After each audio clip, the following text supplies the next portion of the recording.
we go. So hello everybody, I can see that people are already joining us online for today's webinar. Thank you very much for joining us. We will just wait a minute or so for people to join and find their links and so on. Whilst people are joining, just gives me the opportunity to say thank you ever so much for coming. I know from the list of registrations that we've got people who signed up from not only all across the UK, but from countries across the world, which is really exciting. So thank you for giving up some of your time to discuss this important and really interesting topic.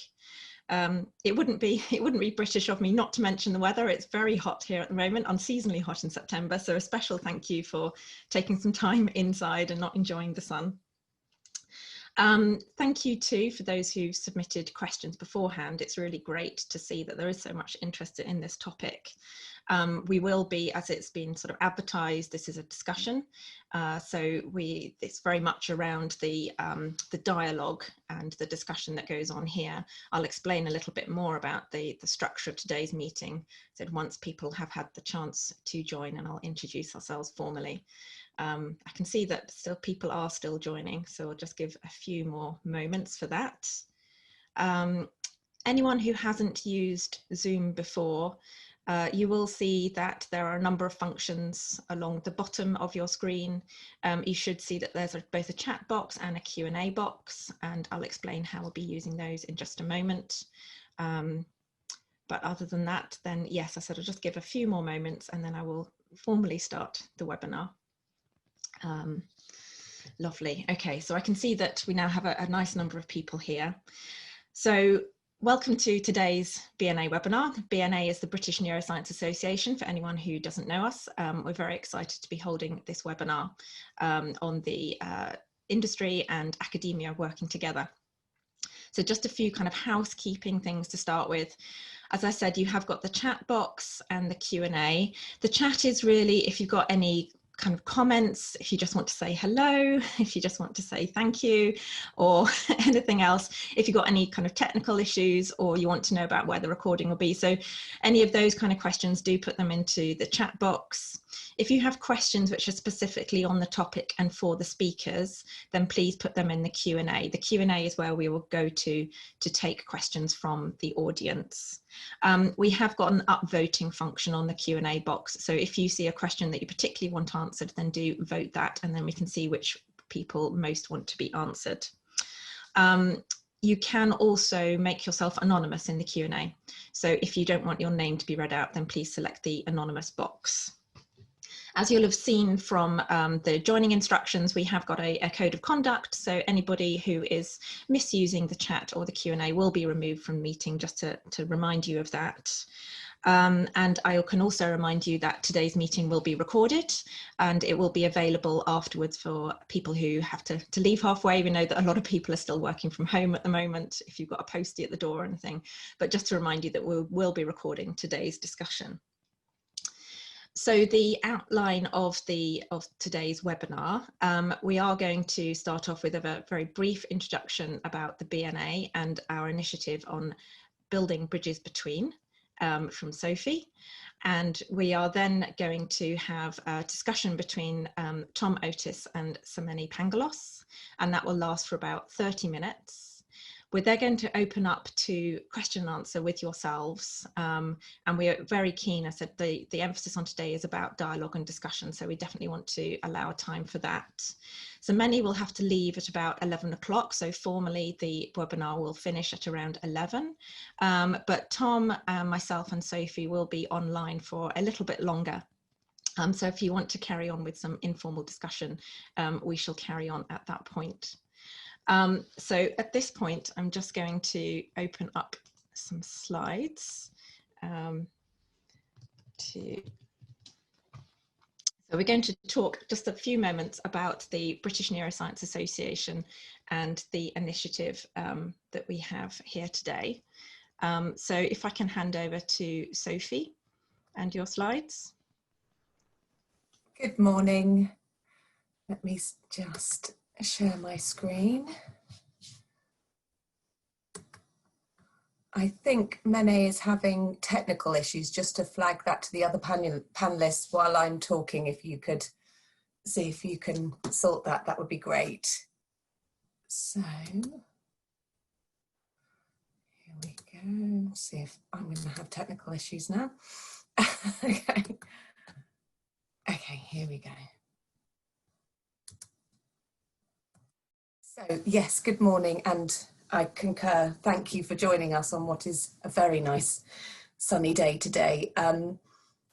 We're really excited about today, and we really hope that today will go some way towards making us all feel connected as a neuroscience community across industry and academia and a range of career stages. So yeah, we're hugely excited about this event and privileged to have so many, hopefully, with us today if we can sort the technical issues. So very briefly, who is the BNA for those of you who don't know? The BNA is the largest UK organisation representing and promoting neuroscience and neuroscientists. What does that mean? Well, our job is to fly the flag for your work. We work behind the scenes for you, lobbying for issues that impact your job and your research. And we put on a range of activities to share the latest thinking and disseminate the latest neuroscience. But perhaps most importantly, in these trying times, we are here as your community to help you make new friends, new connections, and a place for you to feel connected and part of this very, very special neuroscience community.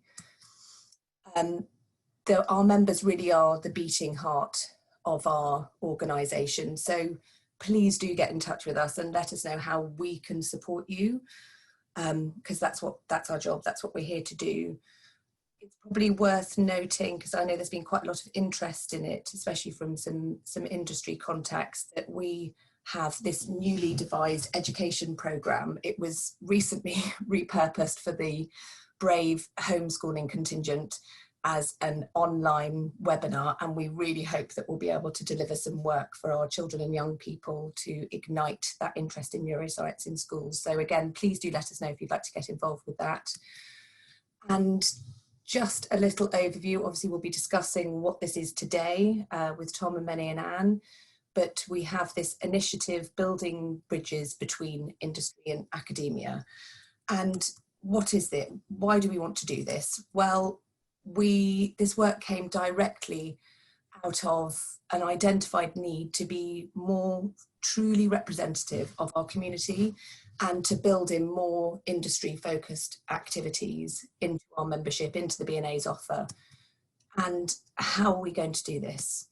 Well, like today, we want to connect you, we want to share information, we want to connect all sorts of career development, we want to be a conduit for talent acquisition, inviting information exchange, engaging with people already practicing credibility, which is one of our main other projects at the BNA, collaborating, working together, and of course, promoting neuroscience and promoting the role that industry and academia play in the advancement of neuroscience.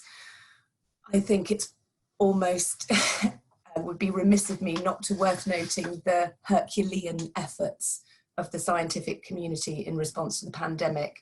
It's been extraordinary to behold, and I hope will have a long-lasting impact on the perception of science in the public eye. It's been tremendously exciting.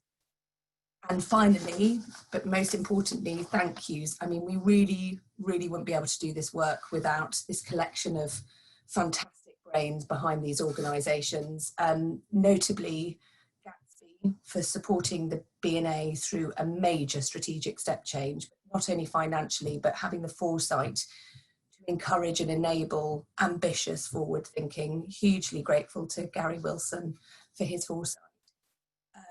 And of course, the superb team at Sainsbury Wellcome Centre for opening their doors to us both virtually and in real life. I mean, we are so lucky to have this dynamic partner. It's just been a joy to work on this, and all our other supporters and sponsors, a huge thank you. And now I'm going to hand back, hopefully, to the rest of the team to continue the Q&A. Thank you very much, Sophie. So it's my pleasure just to introduce our two main panelists for today. So this is Tom Otis and Sir Mene Pangalos. So Sir Mene Pangalos, we're absolutely delighted that he can join us. As you will see, he is very well placed to discuss the topic of when industry meets academia. So Mene started in science by taking a degree in biochemistry and molecular biology at Imperial College in London, followed by a neuropharmacology PhD at UCL, and then held postdoc positions at Mount Sinai Medical Center in New York. And he continues to mentor both postdocs and PhD students in his role at AstraZeneca, as well as being involved in many academic bodies such as the Medical Research Council and the Academy of Medical Sciences.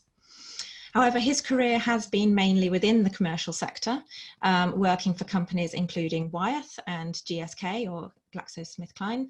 And for the last 10 years, he has been at AstraZeneca, where he became Executive Vice President responsible for biopharmaceutical R&D just last year. An interesting time to be leading biopharmaceutical R&D. So over the last 10 years at AstraZeneca, Mene has greatly increased the success rates through development and implementation of what's known as the 5R framework. And that's something I'm sure that you will be hearing more about in just a moment. But he is also, and particularly relevant to today's discussion, he's championed an open approach to working with academic and other external partners, changing the nature of academic industry collaboration, which is so important. I'm going to leave you to Google his lists of awards, or we'll be here till next week, I think, but I can't not mention that he has been awarded a knighthood for services to UK sciences. So thank you ever so much again, Mene, for joining us today. A brief introduction of our other main panelist today, and that is Tom Otis. So Tom is also very well placed to discuss both industry and academia neuroscience. He's currently Professor of Neuroscience and the Chief Scientific Officer at UCL's Sainsbury Wellcome Centre in London, which focuses on neuroscience research. As soon as he starts speaking, you'll notice that he didn't grow up around these parts.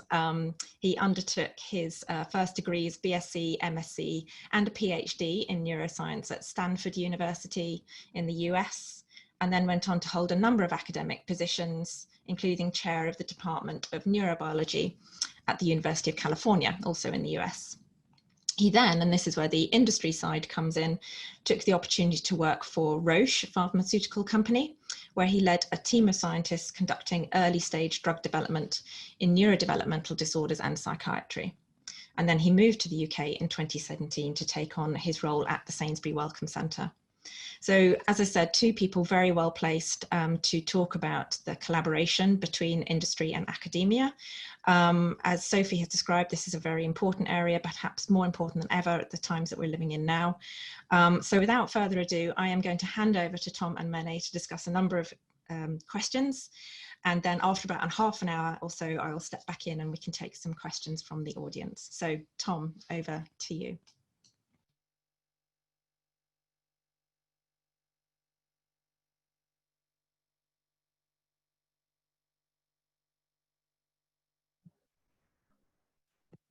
Okay, great. Thank you very much, Anne, for the kind introductions. And I want to thank the British Neuroscience Association, Sophie and Anne and their teams for brokering this conversation, for setting this up. I think it's a wonderful opportunity. And I'm particularly excited to meet and speak with Sir Mene Pangalos. I want to thank him for agreeing to join us today. Before I start with the questions, I want to say a few things about the Sainsbury Wellcome Centre, just for those of you who may not be familiar with it. The Sainsbury Wellcome Centre came about through a formal collaboration between the Gatsby Charitable Foundation and the Wellcome Trust, signed in 2009. And we have a wonderful new customized scientific environment, a building on Howland Street in central London, right next to the BT Tower. Marvelous building that opened in 2016. So we're a relatively new institute. Our scientific focus is to try to explain brain function at a circuit and algorithmic level. And in particular, we're interested in key behaviors such as perceptual behaviors, decision-making, motivated behavior, goal-seeking behavior, social interaction, and specific types of memory. And we partner closely with the Gatsby Computational Neuroscience unit, who are experts in theoretical neuroscience and machine learning. And if you'd like more information, you can go to our website at sainsburywellcome.org. Okay, to start, I thought it would be most appropriate to start by asking about this very influential work that Sir Mene and his team have done involving the so-called 5 R's framework. And this effort was to try to understand success and failure in drug development at Astra and at other pharma companies. So you and your colleagues have identified 5 determinants that seem to make a big difference in the success or failure of programs. And I wonder if you could describe what drove you to undertake the study and some of the high points of your findings to start.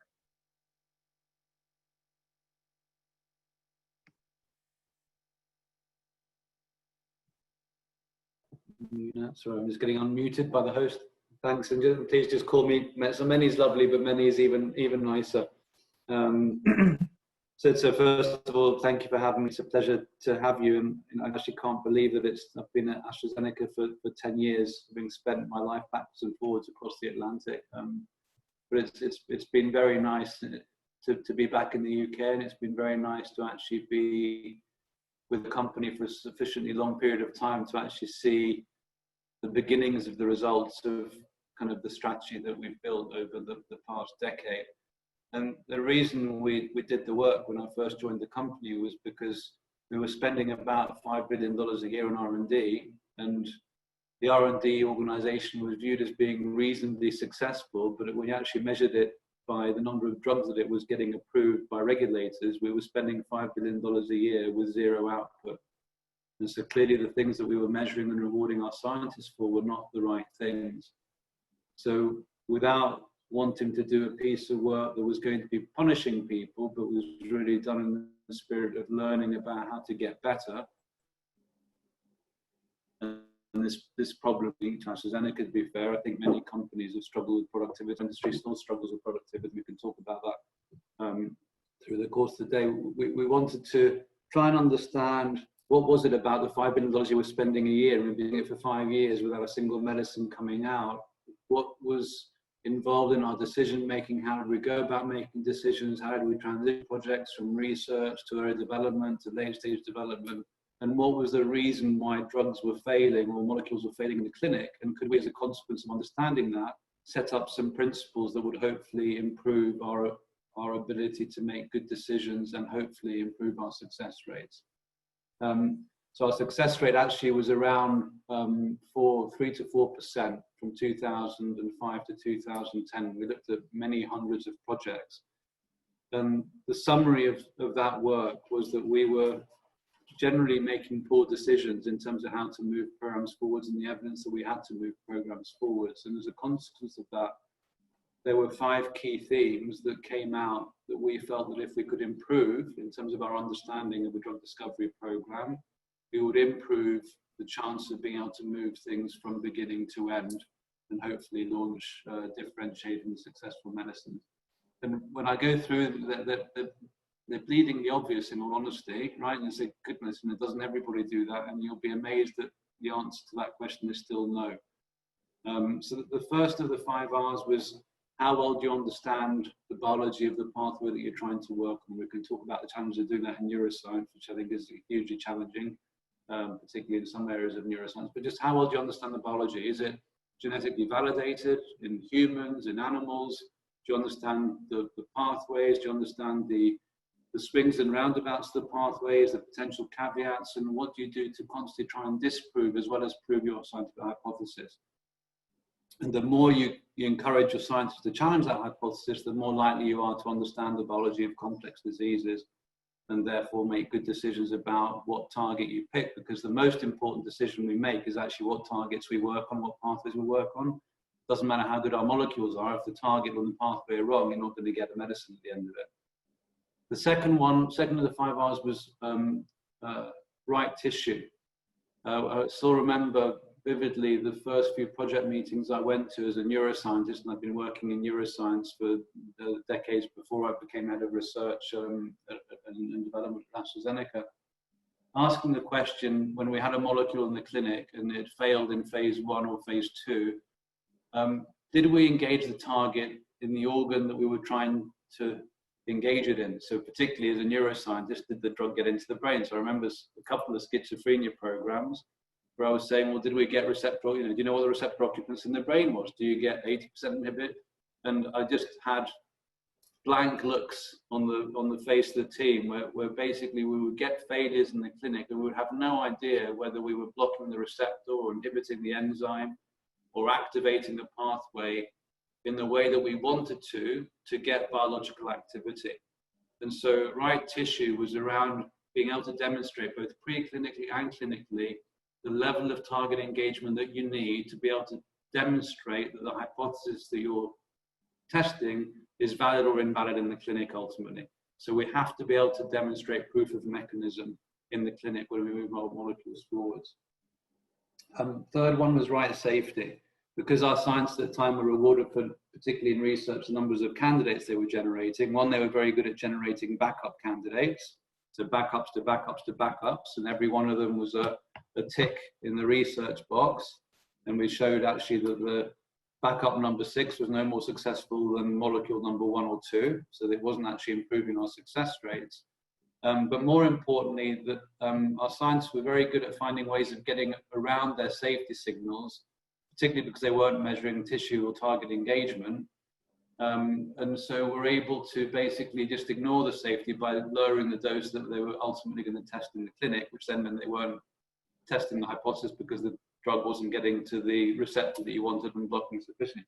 So right safety was something that we were ignoring, and quite often we were getting safety signals early on in the program, actually even in the laboratories, that we should have been stopping the molecules, and instead we were finding ways to get us to a CD by kind of fudging it. And so what we saw was that, safety signals that you saw early tend to manifest themselves in the clinic and ended up quite often killing your program. Fourth of the R's was right patient. Define the patient population as most likely to respond to your particular mechanism of action or pathway that you're trying to modulate. And if it doesn't work in the clinic in that patient population, it's sure as hell not going to work in the broader patient population. And so again, that was we can talk about Lynparza, which is a really good example of that for breast cancer and ovarian cancer, which was for BRCA or HDR positive cancer now. But again, what we saw was that as we were moving through the clinic, the scientists were losing faith in the opportunity because they were seeing it diverge from the population that we should be going after to go after what was perceived as a bigger opportunity by our commercial colleagues, and therefore actually getting us into the wrong target population. And the last one was right commercial, and by right commercial I don't mean was it going to be a blockbuster drug. I meant why would anyone want to prescribe it or reimburse it? In a world where physician prescribing, but also payer value, whether it's through organizations like NICE or insurance companies in the US, someone has to deem that the innovation that you're generating, the medicine you're generating, is actually worth prescribing and worth paying for. And so what is that differentiation that you need to generate through the journey of the molecule in the clinic? And how do you make sure you do those experiments correctly so that when you get your results at the end and hopefully you get a drug that you can approve, you can demonstrate its value to physicians, payers, and ultimately patients. Those 5 R's are what we use now for every program that we run. When we submitted the paper initially, it was about 2012 that it got published after we did the work. One of the reviews said you actually need to write a 6th R, because if you do all of this, you're going to change the culture of the company, which is indeed true. So the 6th R is actually right culture, because I think the things that we talk about are about being science-driven and data-driven, and not rose-tinted glass aspiration-driven. And what's really satisfying is we've published a follow-on paper that was looking at our productivity over the past 5 years, and our success rate has gone from around 3-4% now to we're actually over 20%. So really quite a big transformation, and the industry has actually stayed relatively flat. And the nice thing about the paper is, it has been very well read. I think it's used by academic groups, by biotechs, actually other pharma companies. have also used it and cited it and have various versions of the same theme now. And I don't think, as I said, the story is unique to us. It's, I think, unique to our, it's relevant to our whole industry. And I think the more focused we can be on making decisions on our programs based on science and clinical understanding, the better your chance of actually delivering differentiated medicines ultimately will make a difference to patients' lives. So that's the story of our 5 Rs. We don't stand still, we don't get complacent. I'm very careful to say it's the beginning of a journey. It's very rare that you see companies stay at a level of productivity that we're at. They tend to go in cycles up and down. And so our challenge now, having got ourselves to a place where we're reasonably happy, is can we get to 25% success rate, 30% success rate, but actually how do we keep ourselves at that level so we're in the top quartile, which we are, and we never get comfortable with where we are or complacent, because I think the landscape continues to evolve, technologies continue to evolve, and we have to continue to try and reinvent ourselves, you know, every year. And actually every few years. That's great. Well, I can tell you, having been at Roche, that my colleagues at Roche paid a lot of attention to the study. Thank so you. I think, it has had influence. I want to ask you, because of the challenge in trying to address high unmet need to make medicines for conditions that have no medicines or where the medicines are ineffective. And also because I think the group that have gathered here to listen to the two of us today are probably, most of them are academics that are involved in what we'd call target validation. Yes. I want to ask you how you and your colleagues at Astra think about target validation, and particularly how you rely on or collaborate with academics in that critical stage throughout the R&D pipeline. Yeah, it's a great question. Of course, the collaborations and partnerships, and one of the other big shifts in our culture since I joined was we were a very inwardly focused organization. I used to joke when I, the benefit of having worked at a few companies and having good academic networks is that, particularly in neuroscience, I'd seen quite a lot. And at the time we had a big neuroscience group as well. And it was very interesting seeing people talk about what they perceive to be really good science, right? What I would call personal best. I like sports, so I used to joke that, you're very good at telling me about your personal best, but I'm not seeing any world records. And I like world records. I want to see how we compare to the external environment, not to what our very best is, because if our very best is lousy, improving on that is not a great achievement. So by kind of shifting that mentality a little bit, what that meant is we had to be much better at actually reaching out to the external community, whether that be the academic community, biotechs, or even other pharmaceutical companies. And that was a really big shift in approach. And of course, to do that, particularly with academia, what that meant was that I wanted to be working with people in a much more transparent, porous way, right? Where it wasn't just that we were getting ideas from academics, it was also that we were sharing our capabilities and our know-how and our insights to actually strengthen both sides of the equation, both the academic partner and ourselves. So really creating symbiotic relationships. So target validation, as you know, is probably the most important thing that we do, because once you pick a pathway or a target, you embark on probably a decade's worth of work, preclinically and clinically.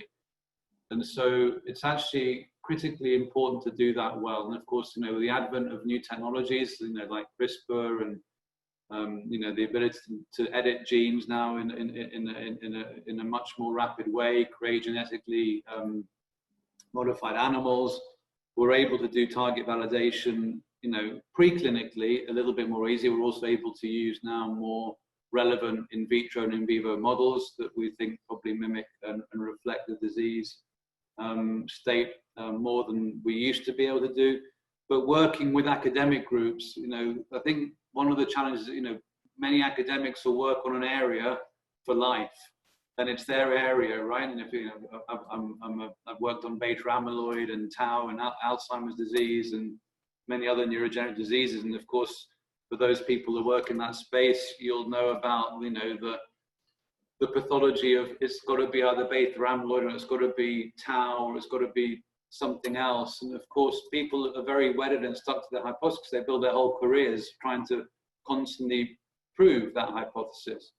I'm really agnostic to that. I want to know what's right ultimately.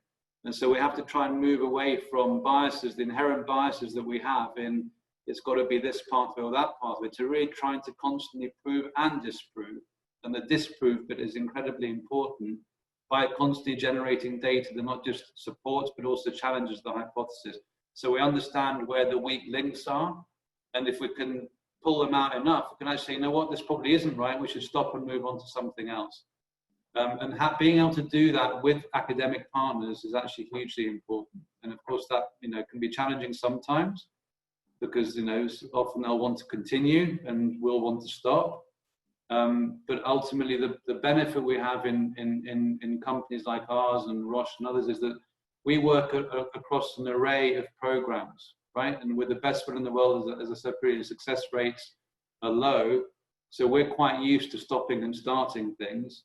And what I want to try and have is a balanced pipeline of programs, some of which are higher risk, some of which are moderate, some of which are well validated, less well validated, to hopefully give you enough things that ultimately enough things will move through into clinical development and ultimately into launch. And that's what we've been able to do over the past few years. But the challenge in areas like neuroscience is target validation is difficult. Absolutely. I compare it to oncology. When I joined the company, I started working actually when I was at Wyeth, and then ultimately at AstraZeneca as well, a lot more in oncology. And oncology for me is an area where it's not easy, but it's easier to do target validation. You pull a tumor out, you sequence it, you understand what the genetic drivers of disease are, you can create models derived from a variety of tumor samples, and they're going to behave reasonably well. It's very, very different to trying to create a model of schizophrenia, an in vitro model of schizophrenia or Fragile X or whatever else you happen to be interested in. Of course, that's one of the big challenges in neuroscience. I mean, I do want to ask you about single gene diseases in neuroscience, because I completely agree with what you're saying. But I do note that, in recent years, there have been some successes, and I'm thinking particularly about RNA-based and RNA-directed therapeutics and spinal muscular atrophy. And are these modalities and, and gene therapy and single gene disorders on your radar? And what do you think? Yes, absolutely. So as you know, I still have, because I'm a neuroscientist and I still think there's a huge unmet medical need in neuroscience, I do still have a small neuroscience group. It's not a core area for us, but we have a big enough group that we have an interesting pipeline. We have anti-synuclein programs, we have NGFT, we have a number of different programs moving through the clinic and through research. But absolutely, if you think about the 5 Rs, there's the single genetic drivers of disease, whether it's, SMA or SOD1 or FTD mutation. These things are all relevant. Of course, the challenge then is how do you attack them in a way that you can deliver them to the brain. So one of the challenges with these new modalities is actually how do you get sufficient of the modality of the drug into the CNS. So because the right target has become so important for us, and say cardiovascular disease and diabetes and COPD are as difficult, in many ways as neurosciences as well. We had to create, we were again traditionally a small molecule, large molecule company. We did antibodies and we did small molecules. And as you start to work, on new pathways and new biology, what I found very quickly was that we were coming up with lots of nice new targets, but we didn't have a clue how we were going to attack them because we couldn't do it with a small molecule or an antibody. And so we actually have created an array of drug discovery platforms, from messenger RNA to antisense oligonucleotides to siRNA to anti-kalins to Fab fragments to PROTACs, you name it. We're actually, and the reason for doing that, we probably have about 15, 20 different drug modalities now, where the idea is that when a biologist comes up with a new target, they can work on it. Yes. You won't have a chemist saying you can't do that, that's intractable, can't get a small molecule to that. And that's hugely, hugely important, because now we're not encumbered by, well, you can work on this, but you can't work on that. When they come up with their target through a genetically validating screen or a new genomic analysis, they can work on it pretty much. It's very unusual that we can't work on it. And that's by bringing in new modalities. So absolutely, in the case of monogenetic neuropsychiatric or neurological diseases, you can absolutely go after them. We're not particularly in the rare or orphan disease space, but I think the work that Biogen have done, that Roche have done, and others, I think is hugely important, and that is very much in line with the 5 Rs, right? You pick a genetically validated target, you go after it, you put it in the patient population that's going to respond, and when it responds there, then you can start to see if you can broaden it out beyond that population through life cycle management. Yes, yes. Let's see. So I want to ask you a partnership question, which is when you seek partners in academia, what kinds of partnerships are you seeking, and how are the projects managed in general? It can be, I mean, again, as you know, it's all sorts of different flavors. It can be anything from a broad strategic alliance. I'll give you 2 examples of ones that we have in the UK with the MRC. And actually, behind in my little graphic, you can see our new building that's going to be, new 2 buildings that are going to be in Cambridge, right next to the LMB and Adam Brooks and the Cancer Institute building, which is part of CRUK. And the reason actually for moving to Cambridge is exactly that, because we want to be right in the middle of an academic hub where we can collaborate openly and easily with people.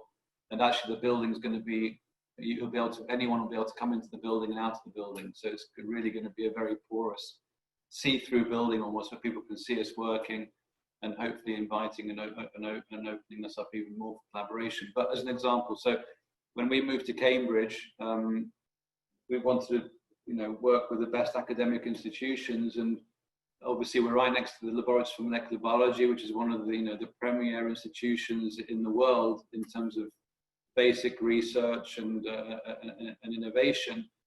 And when we moved, people said, you're never going to be able to work with the LMB because they're too clever, they're too basic research, they're just going to have no interest in working with a pharma partner. Then I spoke to John Saville, who was then head of the MRC. I spoke to Hugh Pelham, who was the director of the LMB. And we agreed to both put money into the MRC and AZ, both put money into a pot, right? And basically took on small project grants that would have to be supported by both an AstraZeneca PI and a LMB PI. And it was slow to begin with, but now I would say we probably have collaborations with about half of the PIs in the LMB on one collaboration or another. And it's been hugely successful, to the point, and we're not even in the building yet, where we're really, in each other's labs and talking to each other about all sorts of different programs and technologies. And to me, that's a really good example of how to work with a big academic group. Of course, we also have collaboration with individual investigators in individual areas. And the key for me is that you're just transparent, you share data, you give back as much as you take. So we're going to be running for the MRC in our new building, where we're going to have a state-of-the-art high-throughput screening facility. We're going to be running MRC targets from MRC PIs using our compound collection. And we're giving the data back to the MRC. And the MRC scientists will be in our screening center screening their targets. And we have an opportunity to buy into programs, but the reality is we're using a proprietary, really high quality screening collection to help the MRC move its programs and its research forwards using our capabilities. So again, for me, an example of a symbiotic relationship where everyone benefits. So those are the types of things that I think are a little bit different, but also I think very powerful in terms of the sentiment they create, and actually the openness in terms of people then want to work. My job is to make us number one on the speed dial for partners. Yeah. When they have something they want to talk about, I'd like them to be calling us up because I think that would be a great scientific partner.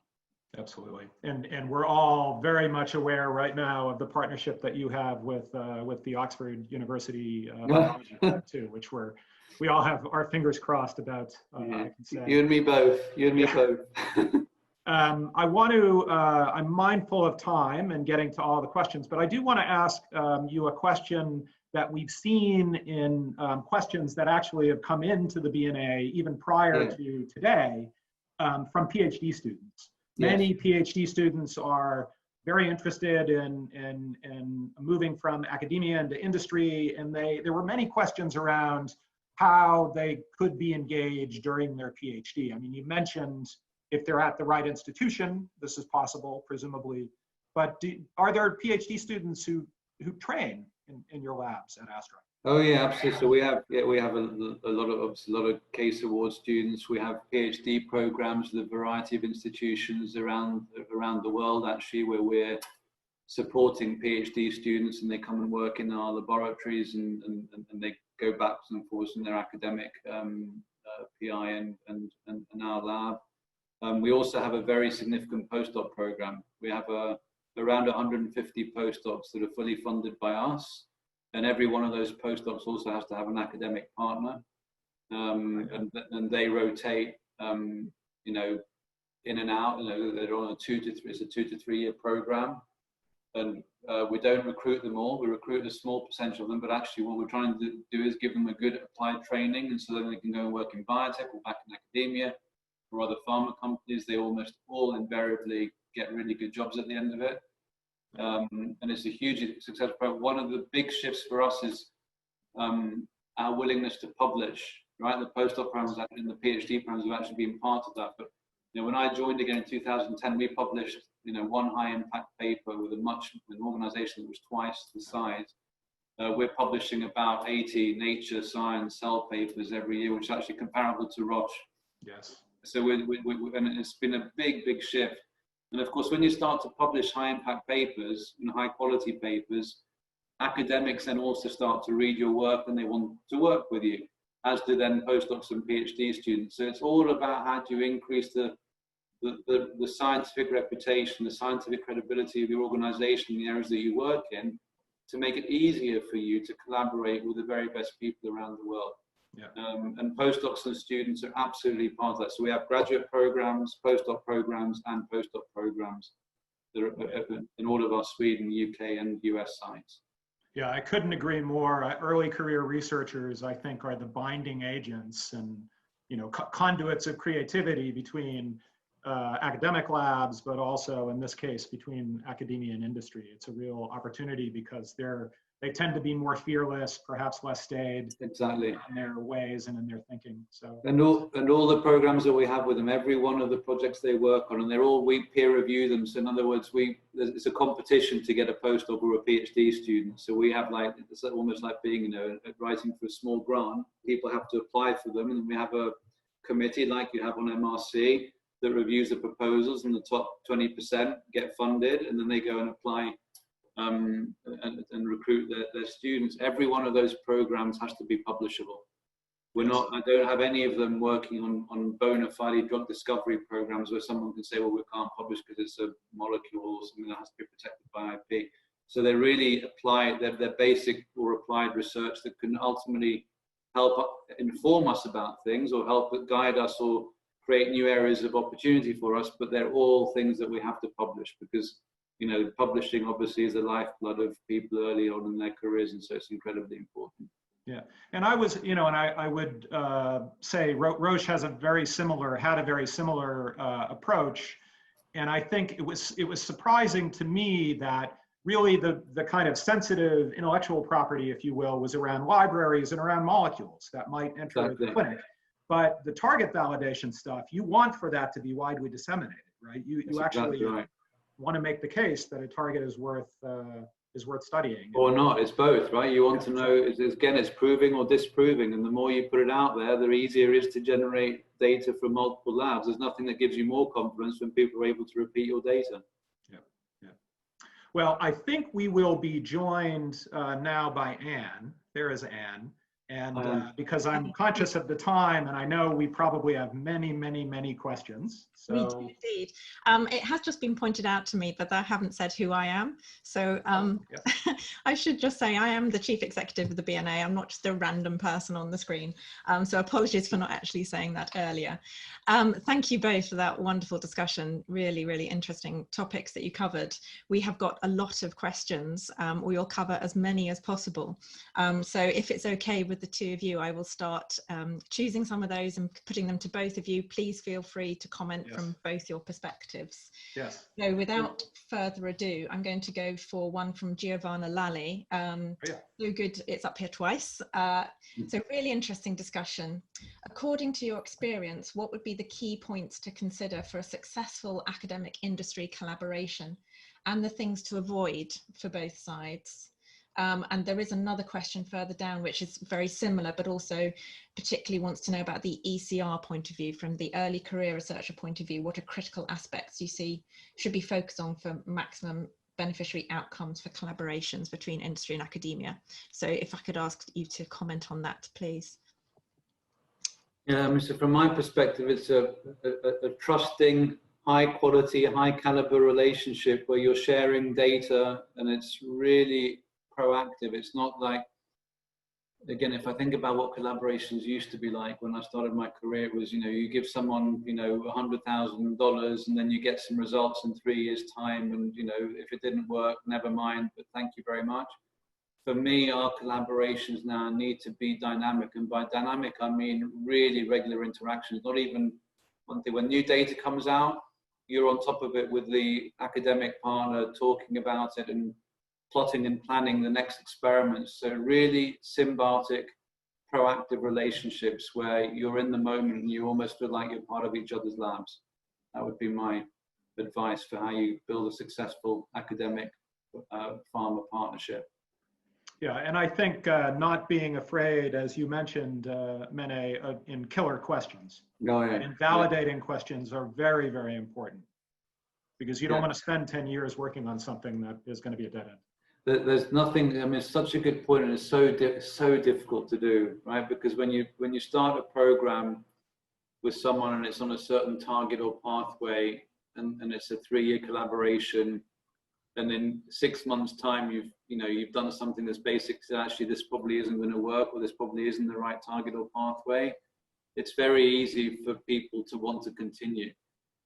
If someone is strong enough and brave enough to say, actually, this isn't right, let's regroup and think about what we should do, and let's go in a different, that to me is a sign of a really good collaborator, right? Because it's not just about just continuing for the sake of it because you can, but actually because you are thinking about how am I going to make the best use of this information to actually try and make a difference to disease understanding, or ultimately generating knowledge that's going to be useful to the community and to us as a collaborator.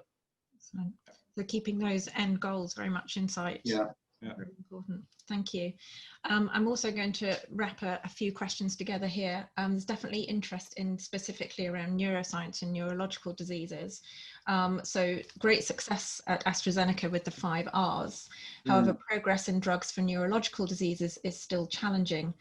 What needs to change? And I said there are a couple of questions similar to that. AZ has reduced its focus on CNS disorders. Why do you think that has occurred? And is this situation changing or likely to change?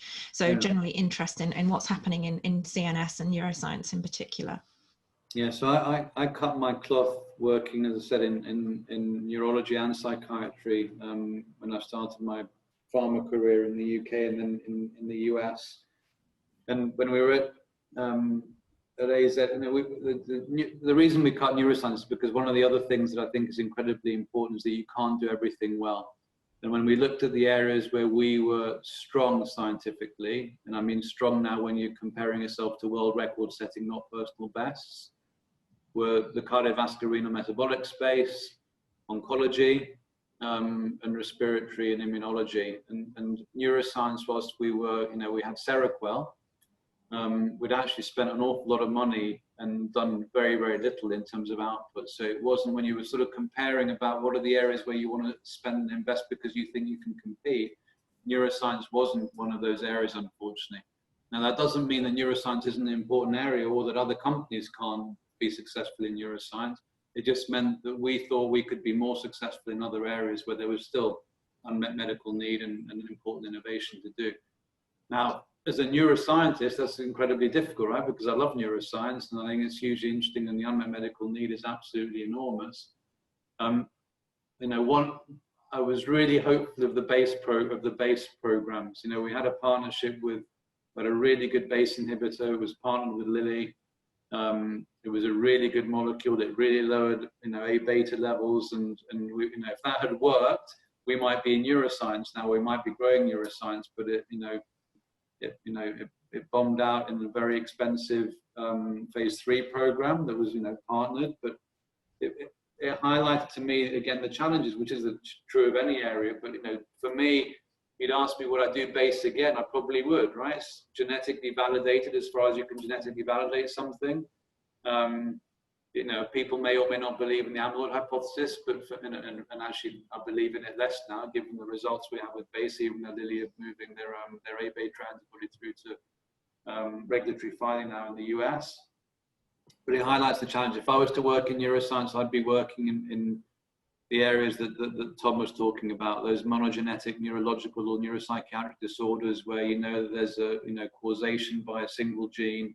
You try and correct that gene or that pathway, and you move in that space.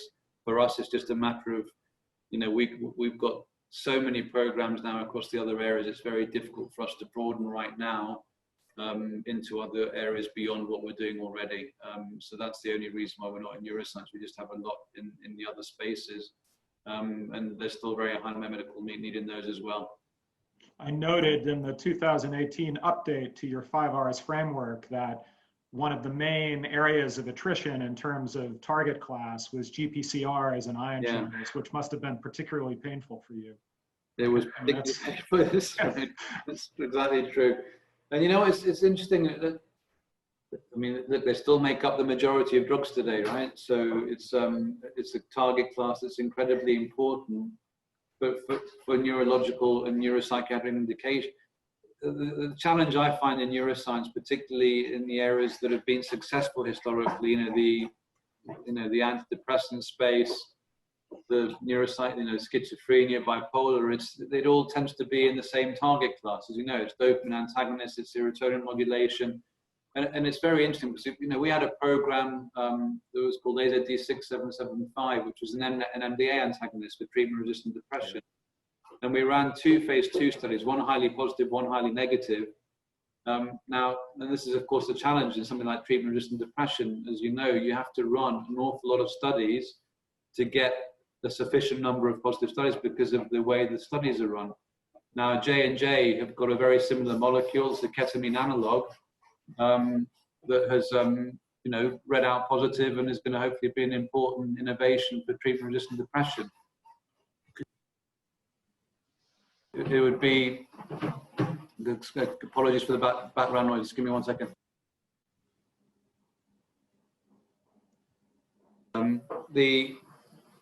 The fact that you can have 2 similar mechanisms, 2 similar compounds, one reach approval and one fail in phase 2, highlights the challenges of how we conduct, I think, clinical trials in certain indications within neuroscience. I think that's one of the things we need to work out how to do better.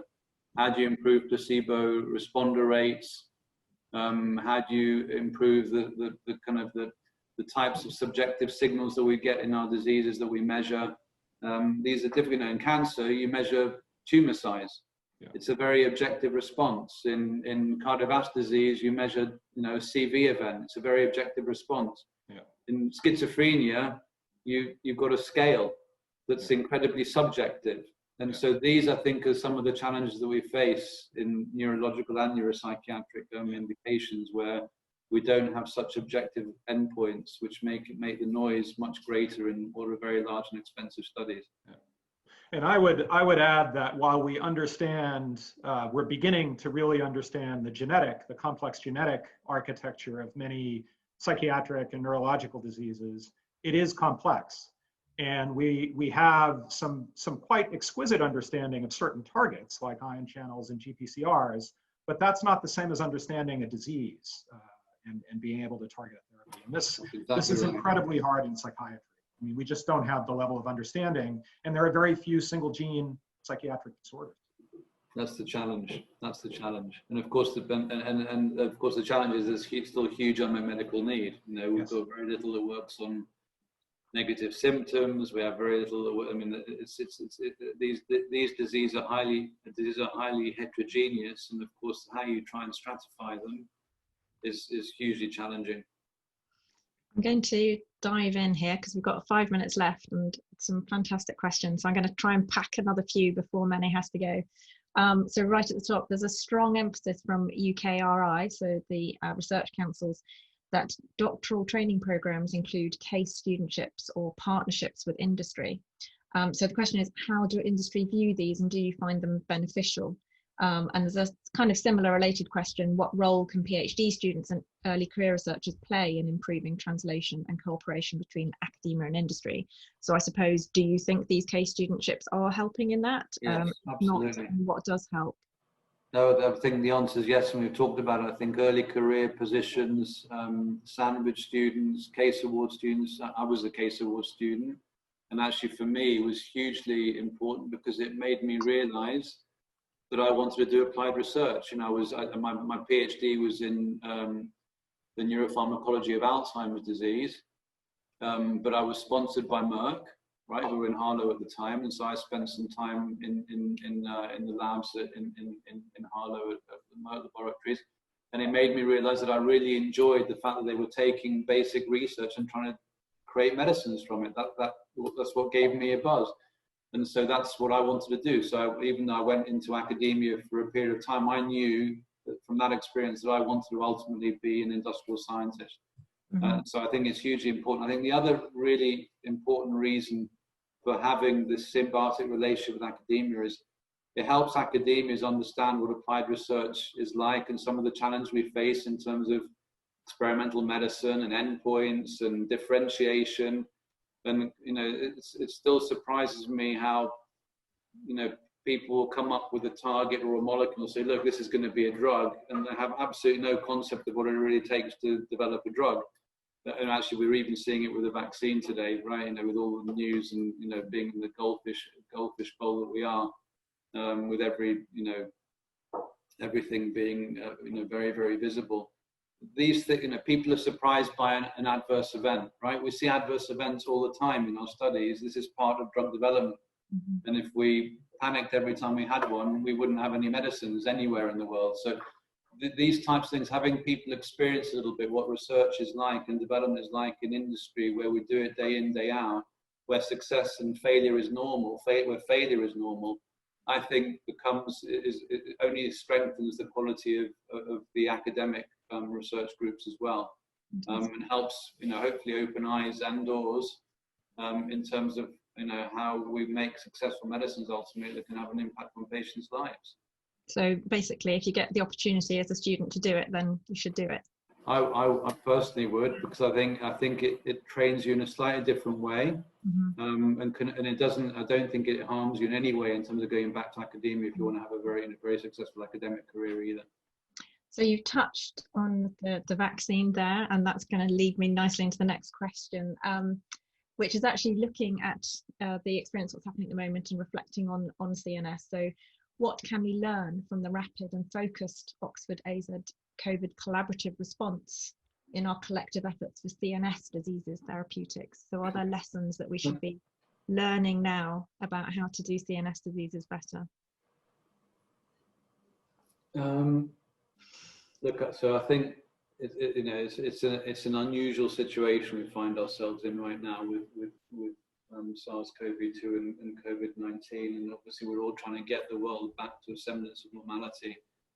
And I think the rule book has been a little bit thrown out the window, mm-hmm. not in terms of how we conduct studies or how we report patient safety or how we work, but actually more how hard and how rapidly we're working and how we're working with regulators, how we're working with academia, we've moved an antibody program that would normally take us 2 years right? From first, from a target to clinical development in about 6 months. Now we haven't, when we've done it, because we've basically done so many things in parallel at risk that we would normally do in sequence, that it's saved us an awful lot of time. Now, of course, you can't do that for every single program because that's an awful lot of risk you're taking. But this is so important that we actually felt that it was worth it, and hopefully the antibodies will work. But what it has shown us is it's starting to evolve us a little bit in terms of, how do you run clinical studies during a pandemic? We've had to work out ways, like many other companies, of doing sightless clinical trials, of doing working, engaging with patients through apps on phones versus site visits. What type of patient-reported outcomes and tools do we use? How do we get medicines to the patient versus the site? There's all sorts of things that we're doing now that I think will stand us in good stead in the future, that will actually help us change how we run clinical trials, for example, how we use digital tools, etc. But it's an evolution. I'm not sure that so that obviously can apply to neuroscience as well, and clinical trials in the neuroscience space. What I would say about I think I don't think you can take a lot more than that. I don't think COVID-19 reflects to schizophrenia or Alzheimer's disease. I would say the unmet need for diseases like Alzheimer's disease and the impact they have on society and the societal cost that those diseases have, and how they compare to cancer or cardiovascular disease. Those are the types of things that I think will be important in getting people to get back into neuroscience. And of course, successes. When you have 1 or 2 successes, whether it be in Alzheimer's disease or monogenetic neurological disorders, that starts to basically whet people's appetite again, that there is a way forwards and that you can be successful, and you're not going to have failure after failure after failure after failure, at huge expense. And just to be clear, we have these same challenges in other areas. If you think about in asthma or COPD or in diabetes or in cardiovascular disease, where we have to do outcome studies, each one of those studies is potentially several $100 million to $1 billion worth of investment for each one. So when you have 3 or 4 programs that need to have a mortality endpoint or an outcome endpoint, you can't afford to do them. You can afford to do one every few years. So thinking about how you change those endpoints, how you work with regulators to come up with new ways of measuring it is hugely important. And as long as we have those challenges, it's always going to be difficult in those areas where you have to do these big outcome studies that are measured on very large, expensive studies. That's the big advantage oncology has, because oncology starts small, measure progression-free survival, you get your result in 100, 200 patients, study reads out in a year or 2. It's a very, very different risk-benefit. Yeah, you can even run basket trials and things like that. You can do lots of innovative things in oncology. I think one of the things about the COVID situation as well is one has to go to do the clinical medicine. You have to go to where the disease hasn't struck yet, because these trials are looking at prevention, of course, of infection. And that's not so easy, especially when the world is trying to test hypotheses at the same time. It's hugely challenging. 30,000 patients, 40, 50,000 patients. It's not so straightforward. We're like storm chasers at the moment, trying to predict. And of course, we're using artificial intelligence and algorithms and working with, with various groups around the world to try and predict where outbreaks are going to happen. But then, of course, you have to have, there's really creative things that people. So we have, mobile units now that will actually travel in buses to where the outbreaks are and start to immunize or treat people, in the area, because you haven't got a site there. And, Lilly are doing the same thing, and others are as well. So it's changing how we think about running clinical studies in a quite innovative way, which I think will be applicable to other areas. So there's an element of, we're all discovering that we can hold online meetings and work from home. There's sort of an element of that going on, that you can do things a bit differently as well. So I'm just going to check with you, Mene, if you are, I know we're at 11 o'clock, whether you are able to stay on for another few minutes, or if you need to disappear, that's totally fine. Oh, you're muted at the moment.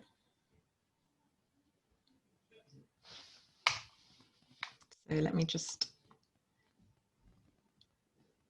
I was host muted. Yes, so I can stay for a few more minutes. Yes, sure. Okay, so we will then carry on with some questions. That's kind of you, thank you. So one right at the top, and this is something that's very close to the BNA's heart. For those who aren't aware, we are very involved in the credibility of neuroscience, and we have a major project on that at the moment. And so I can see a question at the top here. The reproducibility crisis is a big issue in academia. Do you think it affects translation from academic research to drug development?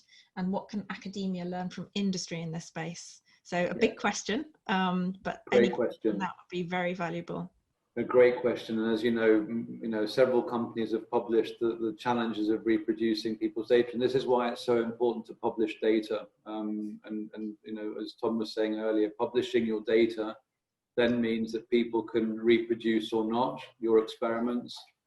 And it helps strengthen the confidence that we have. So, when we present our data at our governance meetings, and one of the other big shifts for us, if we're just talking a little bit about how we change, we spend a lot of time talking about science, right? As a leader, starting with our CEO, right, who's incredibly involved in all of our research and development programs, down to my level. I don't like seeing summary bullet point slides of the data. I like to see the data when I'm reviewing a program and making a decision to move something to the clinic. And so reproducibility of data is incredibly important. Seeing error bars, seeing how many times the experiment has been done, seeing the end, seeing the variability, making sure your things are blinded. And we do that as a standard because when we file things for regulatory submission, the regulators demand that level of quality in terms of the data that we generate. And so making sure that our academic collaborators are following those standards is incredibly important. And of course, one of the good things about being much more focused on the quality of the research and the science that you do is that if I compare where we were 10 years ago, we would be reading a paper in Nature and we'd be saying, well, that's a good idea, let's start a program on it. Now I'd like to think that we are on the Nature papers with the academic partner, and so are acutely aware of all the data and all of the caveats, and so we're much better informed about the pathways and the targets that we choose to start. Now, we will always be reading things that we're not working on, because obviously we can't be involved in every single area and every single target, but the reproducibility is hugely important, and if and when we can't reproduce something, that obviously puts a mark against us for the quality of the data from that laboratory or that institution. So I think it's hugely important. And I would just add, it's something we've talked about indeed with our colleagues at the BNA. It's best practice, certainly in the clinical side and pharma development, to pre-register methods. And this is very rarely done, actually, in basic research. And I think it doesn't have to be complicated, of course. One just needs to put forward a plan and sort of stick to that plan.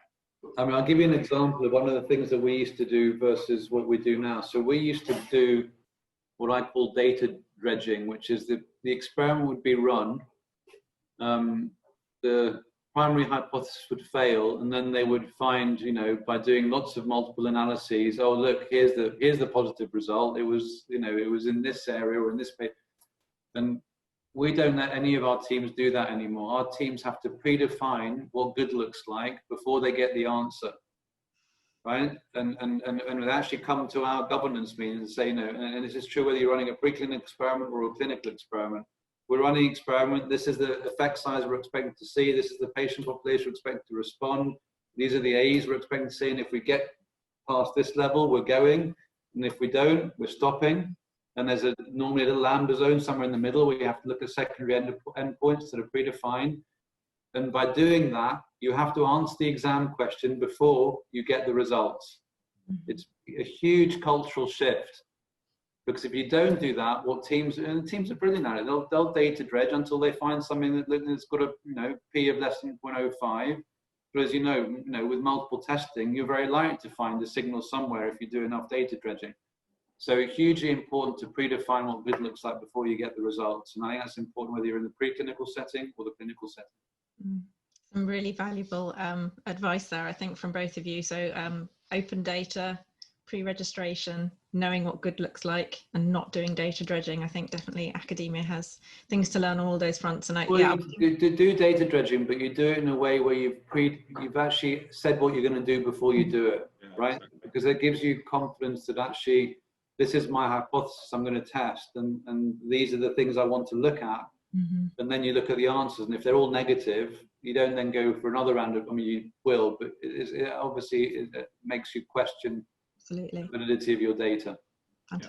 And to the extent that it can be done to do parallel experiments in different laboratories, and that kind of collaborative effort is very important.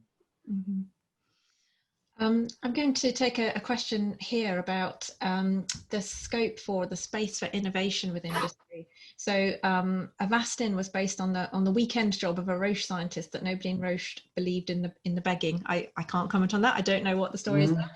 But Roche gave him the space to speak up and proceed with this work. Innovation most of the time is not understandable for many. How do AstraZeneca R&D give space to innovation within the 5 Rs? Which I think is so these are the mavericks and the people that, you know, the champions of your program that you always need to have. And of course you need to have also a level of judgment of when to leave people alone and when it's a lost cause. And actually we've got a really good example, very similar to Avastin, which is Lynparza, which was when I was running part of the organization called the IMO, which is Account for Research to end of phase 2. You know, Lynparza was a molecule which is it's a PARP inhibitor, and was the scientific hypothesis was that it was going to be an effective medicine in cancers that were driven by BRCA mutations, where PARP is a very important player, and that's the population that needed to be tested. And the genetics of the disease, whether it's a BRCA positive ovarian cancer or BRCA positive breast cancer or now BRCA positive prostate cancer, was very, very clear. And our commercial colleagues wanted us to go into, you know, all of breast cancer and all of ovarian cancer. And as a consequence of the studies that we were doing, we ended up writing off the asset. And people were saying you shouldn't work on it anymore, it's too small an indication. Actually, Lynparza was at the time viewed as being, you know, I'm going to say something like, you know, less than $100 million peak year sales was the, you know, we weren't an oncology, we didn't have a precision medicine oncology business at the time. We only really understood, you know, anti-hormonal therapies. So it was very, very frustrating. And so we were sitting on this program that we were absolutely, as scientists and physicians, convinced was going to be an effective therapy. It was just before Pascal came. And thankfully when Pascal came, he agreed, and he championed the program forward with us. But we were basically told to write the program off and stop it. And we didn't. We just carried on working on it, because we thought people were just wrong, and we thought it was important to keep the program moving. And that, I think, is a very similar example of the Avastin case, where when you fundamentally believe that the science that you're working on, the program you're working on is right, you need to work out ways of being able to move it forwards. And that's down to the leaders that you have and the science that you have and the physicians that you have. And you're absolutely right.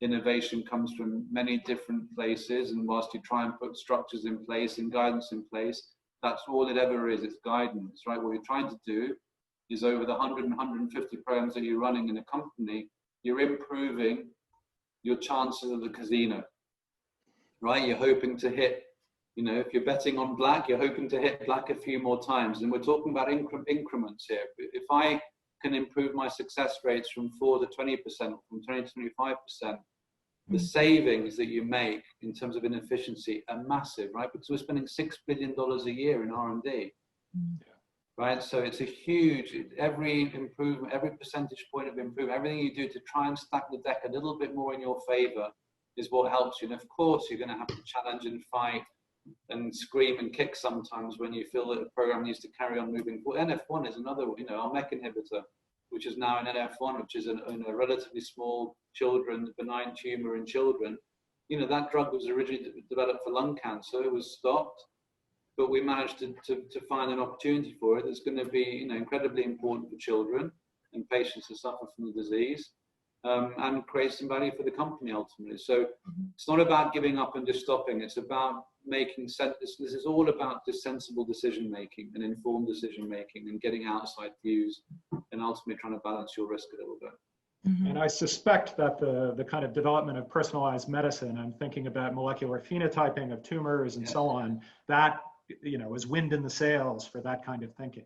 Exactly right, exactly right. So again, when we started, we had 10% of our pipeline had a precision medicine strategy trying to define a patient population. Now it's 90% in every area, whether it's cardiovascular or neuroscience or COPD. We're trying to find that patient population that's going to respond to that particular. Is it eosinophilic? Is it neutrophilic?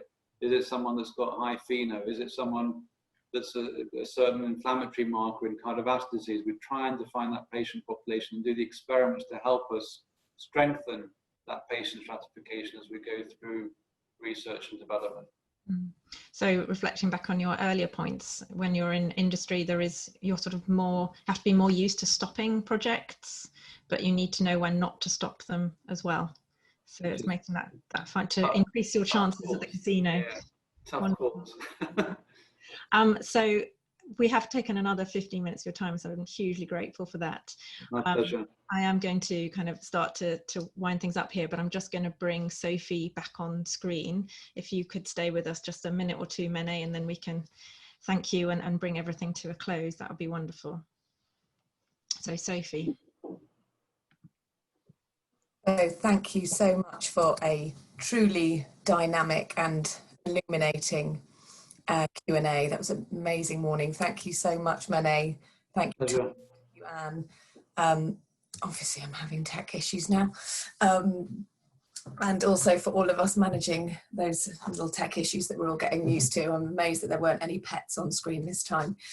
It just leaves me to let you know that we do have a follow-up event with Mene and with Tom and with Carol Routledge from Alzheimer's Research UK, Eva Loth from KCL and Justin Bryan's Life Arc, and that will be on the 1st of February, all being well, in real life, in-person event at Sainsbury Wellcome Centre. Yeah, fingers crossed, and if not, then we will be doing a virtual event, but we will be offering a virtual component to that. So yes, there will also be a survey notification. As soon as we close this event, we'll get a survey notification. There's a pet, perfect. Thank you. It's been, now that's a measure of a huge success. Thank you, Mene.